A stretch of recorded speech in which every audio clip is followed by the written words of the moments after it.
Firms don't care how good you are if you're not licensed in the right states. You could be the best trained adjuster in the game on more rosters than anyone that you know, but if you don't have the key licenses we're going to talk about in this video, you're probably not getting deployed. I'm Matt with AdjusterTV, and after 25 years in this business and thousands of closed storm claims, I can tell you your license isn't just a box to check, it's your ticket to high-paying work. Before you click away, in this video, I'll show you which licenses unlock the most opportunity, how to stack them the smart way, and the silent trap that keeps new adjusters like you from ever getting the call.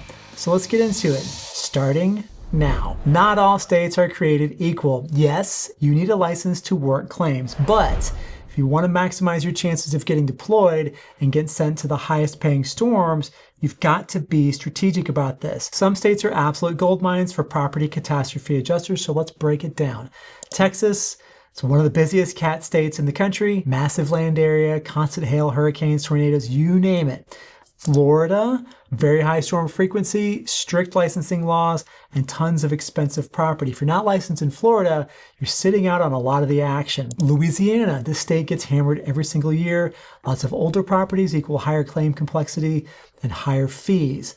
Oklahoma, Tornado Alley, fast-moving storms that generate tons of claims in short bursts. And then there's Indiana, which is surprising to most people. They have a big carrier presence, consistent weather claims, and often used for daily plus catastrophe hybrid deployments. Believe it or not, Minnesota, this is quietly a strong hail market with solid claim volume. A really good place to start is your Texas to North Carolina coastal states. These are critical for hurricane season. And then you've got what we call the golden ticket licenses.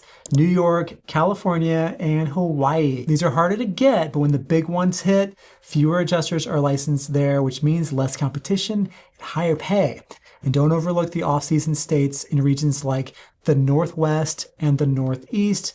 We're talking Montana, Wyoming, Utah, New Hampshire, Vermont, or Maine. In those areas, winter storms, wildfires, and even flooding can generate daily or catastrophe claims when the southern storms die down. And I really hate to break it to you, but you do need most or even all of these licenses if you want this to be a real career. And unfortunately, it's not cheap. But this right here is one of the highest ROI investments that you can make, right up there after quality training. Every license is like a key, and the more keys you have, the more doors to opportunity you can open. But one thing that really helps is that most of these states have reciprocity agreements with each other. That means if you already have a license in your home state or a designated home state like Florida, you can apply in these other states without retaking the exam. We'll talk more about one of the biggest traps adjusters fall into and how to avoid something called credential clutter in just a minute. But first, are you really ready for your first hurricane deployment? I've got a really fast way for you to find out. Take the Are You Really Ready for Hurricane Season assessment over at AdjusterTV.com/quiz. It's just 7 quick questions and it takes about 2 minutes. You get a personalized readiness report that shows where you're solid and where you've still got some blind spots. Plus, clear next steps to tighten up your game before that phone rings. It's completely free and it could save you weeks of mistakes and missed income. Check it out at AdjusterTV.com/quiz. So yes, having the right licenses can unlock major income opportunities. But here's where a lot of new adjusters go off the rails. They start chasing every certification they can find, thinking it'll somehow prove that they're ready. Useless certifications, fluff training, overpriced online badges that promise deployments but deliver nothing. This is what we call credential clutter, and it's a massive distraction and a huge money waster. Let me be clear. Most firms really don't care about fancy credentials. They really care only about 3 things. Are you licensed in the right states? Have you been trained properly in estimating and claims handling? And are you ready to go work?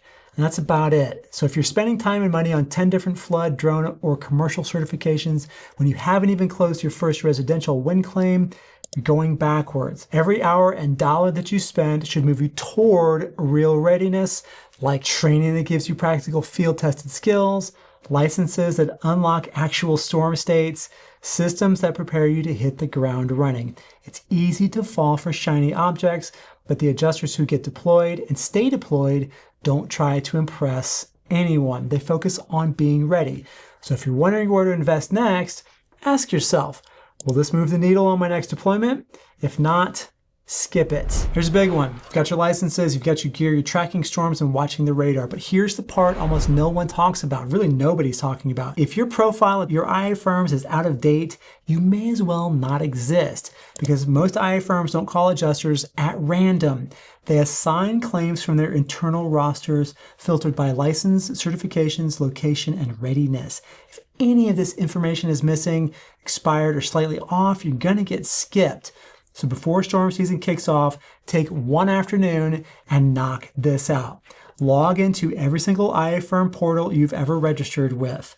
Update your phone number and email, especially if you've changed providers or moved. Upload current licenses, carrier certifications, and any advanced training that you've completed, like Xactimate Level 2 or Fast Track to Deployment, and check your deployment availability settings. Make sure it's on, and add any new experience or software skills that you've picked up, because this stuff really, really matters. When a major storm hits, IA firms don't have time to chase people down. They're pulling the best trained, most prepared adjusters from the top of their list. If your profile's not up to date, you're not going to be on that list. Roster readiness is one of the fastest wins you can get as a new adjuster. Do not leave it until the last minute.